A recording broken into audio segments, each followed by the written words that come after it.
ओम शांति। आज 17 जून 2023 की साकार मुरली। आज बाबा ने कहा, मीठे बच्चे, तुम्हें बाप दादा की श्रीमत के डायरेक्शन पर चल देही अभिमानी बनना है। चित्र को देखते हुए भी विचित्र बाप को याद करना है।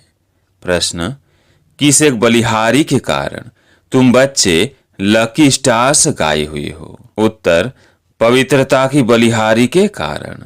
तुम इस अंतिम जन्म में पवित्र बन भारत को पवित्र बनाने की सेवा करते हो, इसलिए तुम लकी स्टार्स देवताओं से भी ऊंच हो।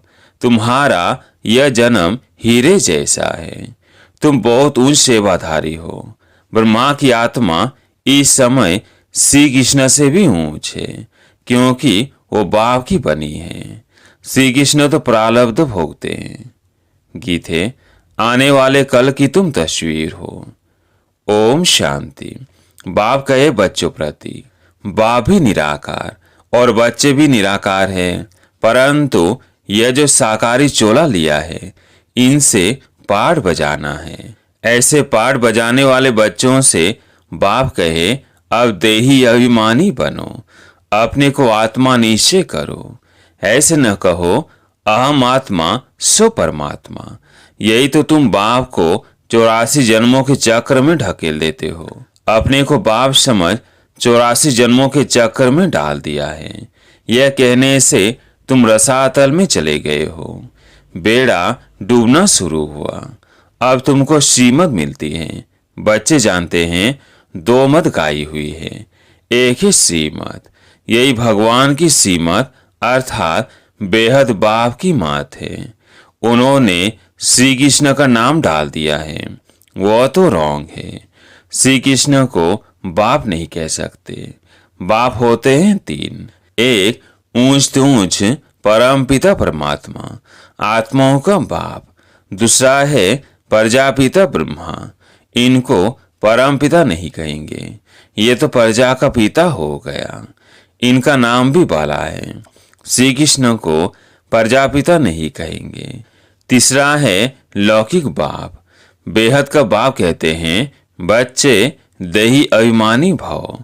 अब श्रीमत के तुमको डायरेक्शन मिलते हैं। दोनों की मत इकट्ठी चलती है। तुम महसूस करते हो यह महावाक्य शिव बाबा समझा रहे हैं। त्रिमूर्ति शिव के बदले भूल से त्रिमूर्ति ब्रह्मा कह दिया है, परंतु इसका अर्थ कुछ नहीं निकलता। त्रिमूर्ति ब्रह्मा कहने से ब्रह्मा की मत गाई हुई है। शिव को उड़ा दिया है, कहते हैं ब्रह्मा भी उतर आए। अब ब्रह्मा तो सूक्ष्म वतन से आकर मत देवे। अब तुमने ये समझा है। प्रजापिता ब्रह्मा को व्यक्त ब्रह्मा कहा जाता है। तुम अभी व्यक्त ब्राह्मण हो, फिर अव्यक्त संपूर्ण ब्राह्मण बनते हो, फिर तुम सूक्ष्म वतनवासी ब्राह्मण बन जाएंगे। संपूर्ण ब्रह्मा संपूर्ण सरस्वती दोनों सूक्ष्म वतन में वहां रहते हैं। विष्णु तो है ही युगल, 2 भुजा लक्ष्मी की, 2 भुजा नारायण की। अब यह मत तो नामी ग्रामी है। भगवानुवाच, ब्रह्मा को मत देने वाला है शिव। इनका नाम रखा है ब्रह्मा। ब्रह्मा है यहाँ पति दुनिया में। इनको ऊंच नहीं कहना चाहिए। विष्णु के 2 रूप लक्ष्मी नारायण फिर यहाँ स्वर्ग में आते हैं। देवदेव महादेव कहा जाता है ना, तो महादेव हो गए शंकर।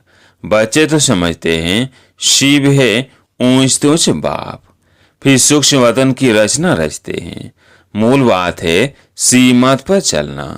ब्रह्मा भी श्रीमत पर चल इतना नामी ग्रामी बना।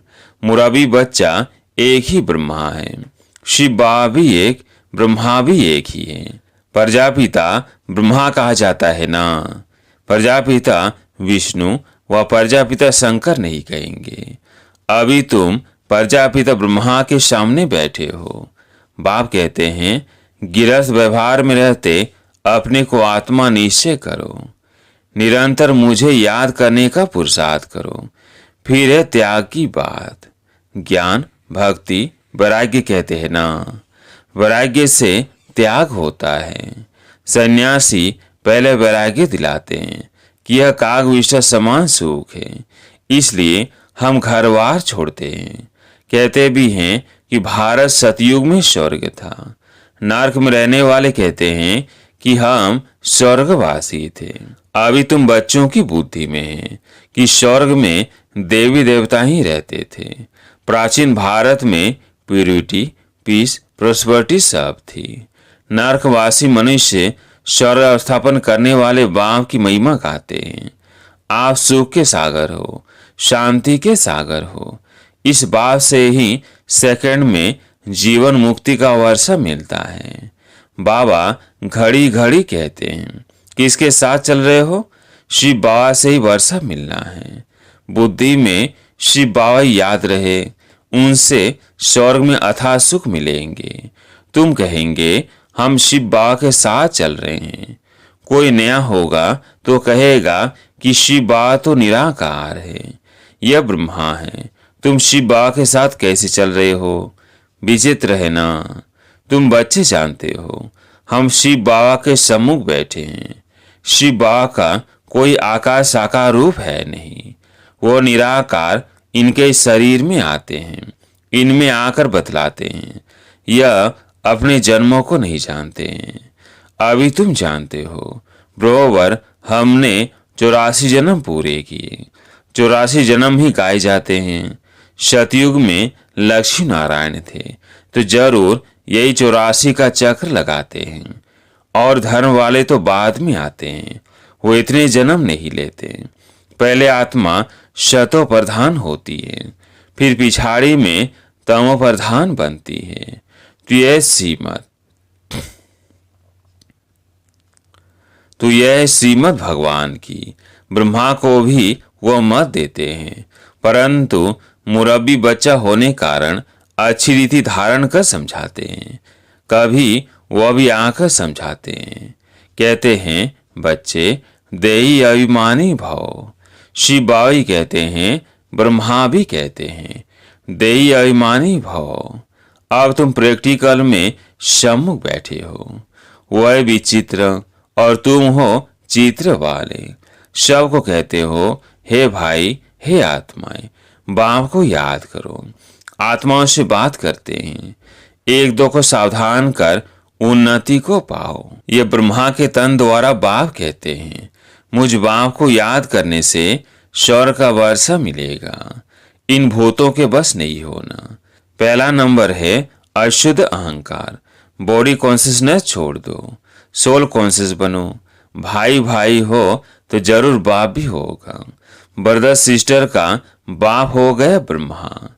ब्रदर्स का बाप है निराकार, यह है साकार। हम सब असुर है निराकारी। फिर पाठ बजाने आते हैं, ये श्री श्री श्री भगवानुवाच। श्री कृष्ण की आत्मा तो सतयुग में थी, वह इस 84वें जन्म में बाप की आकर बनी है। तो श्री कृष्ण की आत्मा से भी यह अच्छी हुई ना, क्योंकि इस समय सेवा करते हैं। श्री कृष्ण की आत्मा तो सिर्फ प्रारब्ध भोगेगी। तो दोनों में कौन बड़ा, कौन ऊंचा हुआ? 84 जन्म में जो पहला जन्म वाला श्री कृष्ण है, वो ऊंच या इस समय वाला ब्रह्मा ऊंच? वास्तव में हीरे जैसा जन्म तो यह है, क्योंकि यहाँ तुमको प्राप्ति होती है। वो ऐसे नहीं कहेंगे कि प्राप्ति होती है। इस समय ही तुमको सारी प्रॉपर्टी मिलनी है। तुम भारत को स्वर्ग, पतित को पावन बनाकर फिर इस पर राज्य करने वाले हो। तुम हो लकी स्टार्स, तब तो सब माथा टेकते हैं ना। ये सारी पवित्रता की बलिहारी है। इसलिए बाप कहते हैं, काम महाशत्रु है। जिसने तुमको अपवित्र बनाया, उनको जीतो। मुझ सर्वशक्तिमान के साथ जितना योग लगाएंगे, उतना पवित्र होते जाएंगे। तुमने 63 जन्म विषय सागर गोते खाए। अभी यह तुम्हारा अंतिम जन्म है। अजामिल जैसे पापी गाए हुए हैं। सतयुग में है ही एक पतिव्रता, पावन धर्म, सदैव सुखी सुख रहता है। यहाँ तो है पतित। सन्यासी पहले शतो प्रधान थे तो बहुत तीखे थे। कांवी जंगलों में उनको भोजन मिलना था। पवित्रता की ताकत थी। ऐसे नहीं कि परमपिता परमात्मा शिव की ताकत थी, तुमको उनकी ताकत मिलती है। माया का राज्य शुरू होता है द्वापर से। 5 विकारों रूपी रावण का राज्य आधा कल्प चलता है। मनुष्य समझते नहीं कि पतित पावन कौन। गंगा को ही पतित पावनी समझ लिया है, पारलौकिक को जानते ही नहीं। कह देते हैं कि परमात्मा और उनकी रचना बेअंत है। सतयुग की आयु लाखों वर्ष है। अगर ऐसा होता तो देवता धर्म वालों की संख्या ज्यादा होनी चाहिए। अगर ऐसा होता तो देवता धर्म वालों की संख्या ज्यादा होनी चाहिए। अभी तो क्रिश्चियन लोग जो बाद में आए उनों की संख्या ज्यादा हो गई है। ये बाप समझाते हैं, बुद्धि के लिए यह भोजन देते हैं। तुम्हारी बुद्धि अब कितना काम करती है? रचता और रचना के आदि मध्य अंत को जानने का ताला बंद है। उनका है हद का संन्यास, हठ योग, और तुम्हारा है बेहद का संन्यास, राजयोग। तुम राजाओं का राजा, शौर के मालिक बनते हो। इस समय जो पति थे वो थोड़ी ये राज बताएंगे। गीता सुनाते हैं, 18 अध्याय का कितना लंबा अर्थ बैठ निकालते हैं। सबकी अपनी अपनी बात है, गीता को समझ नहीं सकते। श्री कृष्ण भगवान ही नहीं, फिर गीता को समझे कैसे? कुछ भी समझते नहीं। अभी तुम जानते हो वह सब है ही भक्ति मार के 5 भूतों ने अजामिल जैसा पापी बना दिया है। नंबर वार तो होते ही हैं, एक जैसे तो होते नहीं। समझाया जाता है भगवान एक है। वो आकर राजयोग सिखलाते हैं। लक्ष्मी नारायण और उनकी डिनास्टी तमो प्रधान से शतो प्रधान बन रही है। वर्ल्ड की हिस्ट्री ज्योग्राफी फिर से रिपीट होनी है। पहले तो निश्चय चाहिए, बाबा बस हम तो आपकी सीमत पर चलेंगे। तुम बच्चों की तकदीर जग रही है। तुम विश्व के मालिक बनते हो और सबकी तकदीर सोई हुई है। बहुत दुखी है। आदि सनातन भारत स्वर्ग था, अब नहीं है। तमो प्रधान पतित बन गए हैं। पतित पावन परमात्मा को कहा जाता है। स्वर्ग में तो सबकी ज्योति जगी रहती है। दीपमाला कहते हैं ना, अभी तो उझाई हुई माला है। बाप कहते हैं यह मेरी आत्माओं की माला है। पहले आत्माओं की माला बनाता हूँ, फिर विष्णु की माला बनाता हूँ। शिव बाप बनाते हैं ब्रह्मा द्वारा। यह भी समझाया है ब्राह्मणों की माला नहीं बन सकती, क्योंकि कभी आसमान पर चढ़ते रहते, कभी नीचे गिरते रहते। निश्चय बुद्धि से बदल संशय बुद्धि बन पड़ते हैं। आज पक्के ब्राह्मण हैं, औरों को आसमान बनाते हैं, कल शूद्र बन जाते हैं। इसलिए शिव बाबा कहते हैं ब्राह्मणों की माला बन नहीं सकती है।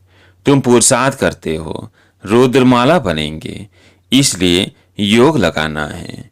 योग पूरा होगा तो बुद्धि रूपी बर्तन पवित्र होगा, तो धारणा भी होगी। बाप को याद करने से तुम वर्षा लेते हो, तुम्हारी आंख वर्षे में चली जाती है।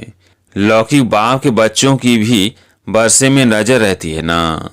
कोई कोई बच्चे कहते हैं यह बूढ़ा कब मरेगा तो हमको मिल्कियत मिलेगी। कोई कोई बाप ऐसे मनुष्य होते हैं जो बच्चों को कुछ देते ही नहीं, स्त्री को घर खर्च भी नहीं देते। बाप कहते हैं कि मूल बात है निश्चय बुद्धि बनो। तुमने विचित्र का हाथ पकड़ लिया है। इस चित्र द्वारा कहते हैं मुझे याद करो। तुम्हारी जिन जैसी बुद्धि होनी चाहिए। शिव बाबा परम धाम में रहते हैं। अभी शिव बाबा मधुबन में मुरली चलाते होंगे। घड़ी घड़ी शिव बाबा को याद करना पड़े। अभी तुम यहाँ बैठे हो, वही कहते हैं मामेकम याद करो, तो तुम मेरी माला का अदाना बन जाएंगे। यह रुद्र ज्ञान यज्ञ, इसमें ब्राह्मण भी जरूर चाहिए। शास्त्रों में कोई यह लिखा हुआ नहीं है कि जगदम्बा ब्राह्मणी थी। यह बाप भी समझाते हैं, परंतु माया भी बड़ी तीखी है। निश्चय होते होते माया फिर झट संशय में ला देती है। फिर सीमत लेने लिए बुद्धि चलती नहीं है। उनका पद भी भ्रष्ट हो जाता है। चढ़े तो चाखे वैकुंठ रस और गिरे तो चकनाचूर। प्रजा में भी कम पद, तुम हो लकी ज्ञान सितारे, तुम्हारे ऊपर बहुत रेस्पॉन्सिबिलिटी है। बाबा कहते हैं खबरदार रहना, विकार में नहीं जाना। तुम्हारा धंधा है पतित को पावन बनाने का। कोई को भी दुख मत दो, सदा सुखी बनाना है। बाप बच्चे बच्चे कहकर समझाते हैं, फिर भी बुजुर्ग हैं, इनकी आत्मा को भी बच्चा कहेंगे। ये आत्मा भी उनको बाप कहती है। कदम कदम सीमत पर चलना है। सेंटर सब शिव बाबा के हैं, किसी मनुष्यों के नहीं। शिव बाबा ही इन द्वारा स्थापन कर रहे हैं। अच्छा, मीठे मीठे सिकिलधे बच्चों प्रति माता पिता बाप दादा का याद प्यार और गुड मॉर्निंग। रूहानी बाप की रूहानी बच्चों को नमस्ते। हम रूहानी बच्चों की रूहानी बाप दादा को याद प्यार गुड मॉर्निंग नमस्ते नमस्ते। धारणा के लिए मुख्य सार। पहला पॉइंट है, बुद्धि को रोज ज्ञान का भोजन दे शक्तिशाली बनाना है। योग से बुद्धि रूपी बर्तन पवित्र बनाना है। दूसरा पॉइंट है, हमने विचित्र बाप का हाथ पकड़ा है। इस निश्चय से घड़ी घड़ी बाप को याद करना है, कोई को भी दुख नहीं देना है। आज प्यारे मीठे बाबा का वरदान, रियलाइजेशन द्वारा निर्बल से शक्तिशाली बनने वाले मास्टर सर्वशक्तिमान भव। रियलाइजेशन द्वारा निर्बल से शक्तिशाली बनने वाले मास्टर सर्वशक्तिमान भव। मानव जीवन की मानवता का आधार आत्मा पर है। मैं कौन सी आत्मा हूँ, क्या हूँ? यदि ये रियलाइज कर ले तो शांति स्वधर्म हो जाए। मैं श्रेष्ठ आत्मा हूँ, सर्वशक्तिमान की संतान हूँ।